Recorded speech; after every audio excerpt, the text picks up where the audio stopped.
Well, here I am on a day where temperature is going to be going into the 30s, so quite unprecedented for us.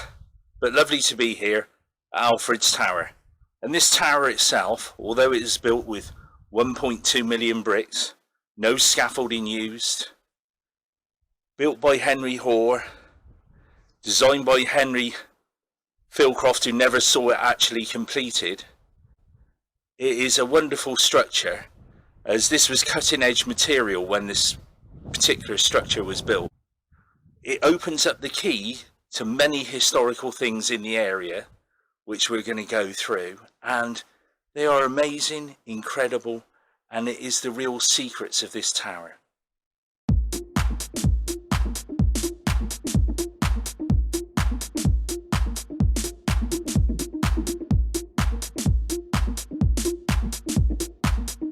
The turret on the tower was replaced in 1983 by the use of a Westland helicopter. It'd be incredible to find some pictures. I can't find any pictures of that particular event. Apparently there's one inside the tower, but we can't see that at the moment. So we're going to walk from here on up round, and I think the first thing that we'll look at is the plague stone. A lot of people don't know where it is, a lot of people can't find it. I've done it in one of my earlier videos, but it is a really interesting spot.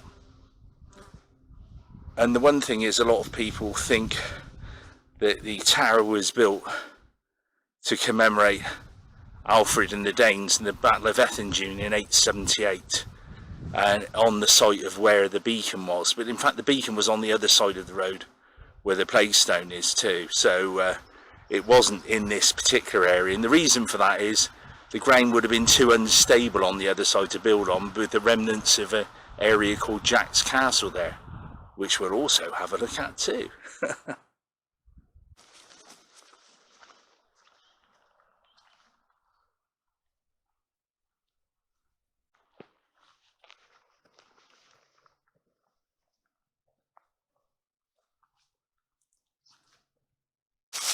So here I am, sat on the plague stone.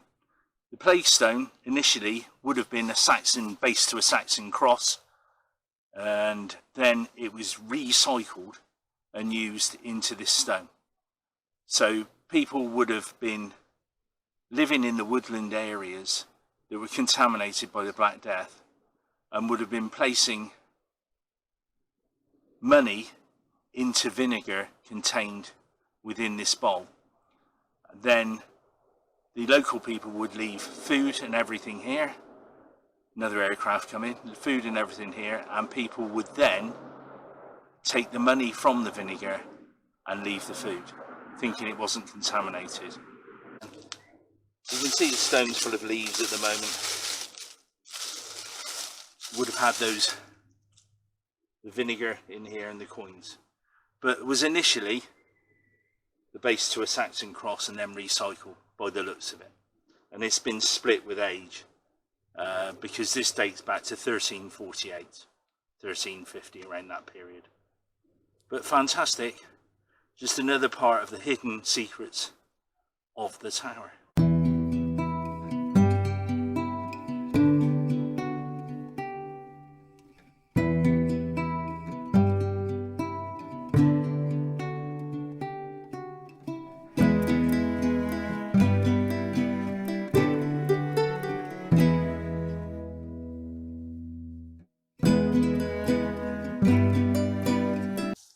Well, just behind me here is a bank, and the bank is of Jack's Castle. Jack's Castle was an area that wasn't initially covered in trees. It's been recently planted up by the Forestry Commission and formed the area where Alfred would have actually lit his beacon. And the one reason why Alfred's Tower wasn't built on this side of the road is that the ground would have been unstable because of all the banking and earthworks within it.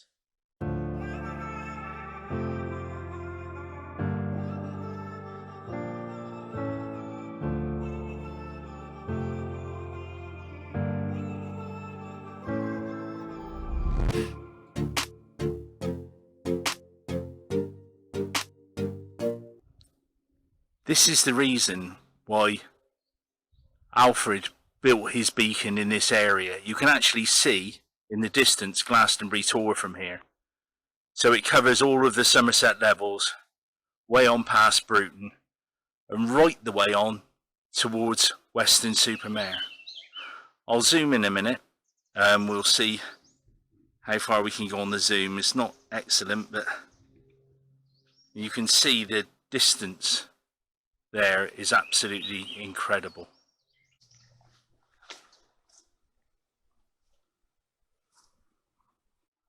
You can see the banking all the way along the top of this ridge here, and this is Jack's Castle. Well, here I am up at Jack's Castle, getting bitten by flies, stung by little things, probably attacked by ticks. But behind me is this mound, and I just wonder if this was the mound where Alfred had the beacon lit. It's just lovely to dream, lovely to think, and great to see. And still now you can see aircraft fly over the top of here all of the time. So it's sort of under a flight path, really. Well, I'm going to follow this trail on now to an area called King's Wood, where allegedly there's a crater where a plane crashed, a German plane, and an area to one side of the tower where I was stood doing my bit earlier they call low hanging, and the reason the locals called it that is because a German airman unfortunately was hanging in the trees there.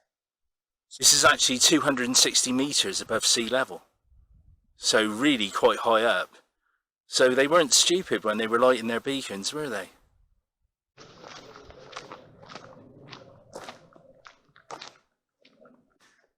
And this area here, either side, is where the tower lodges were, where the aircraft crash victims, all of their debris went all over this area. They were demolished in the 1960s by the National Trust. So there's a lodge each side that one person lived in fact a family lived in there. And it's not too far from the tower at all, so it is quite believable that that happened. So here we are at the lodges, one that side and one that side, and the tower, if I sweep around, is just around this bit in the distance there. I'll just zoom in a minute, you can see it there. So it was that close. We can hear another aircraft going overhead at the moment. And just looking around the area on the floor here, I can't see any evidence of foundations at all, but they would have been in this position one side here. We'll go and have a look at the other side a minute and see if we can see anything there as well. And on this side too, looking around, no evidence of any foundations at all, so completely removed.